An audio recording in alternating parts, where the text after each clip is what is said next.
اللہ معاف کرے، ہمارا یہ نظریہ ہے کہ خالی کینچی گھر میں چلے تو لڑائی ہوتی ہے، دودھ گر جائے تو منحوس ہوتا ہے، اور چارپائی پہ بیٹھ کے بچہ پاؤں ہلائے تو وہ منحوس ہوتا ہے۔ بھئی آپ یہ تو کہہ سکتے ہیں کہ بیٹا چارپائی پہ بیٹھ کے پاؤں ہلانا تہذیب کے خلاف، لیکن اس میں نحوست کہاں سے آ گئی؟ ایک عورت، آپ اللہ تعالیٰ معاف کرے، ایسی باتیں ہوتی ہیں کہ روح کانپ جاتی ہے سن کے،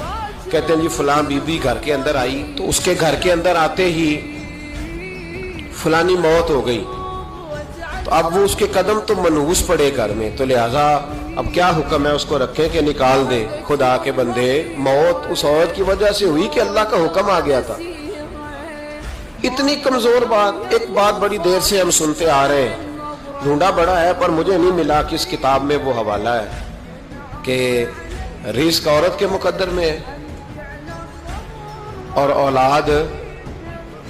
مرد کے، کس حدیث میں آیا یہ؟ خدا کے بندے، رزق یہ کیسے ہو سکتا تھا کہ رزق تھا بی بی کے مقدر میں، مل اس کے خامد کو گیا؟ تو یہ ہماری توہمات ہیں، اوہام پرستی ہے، ضعف الاعتقادی ہے،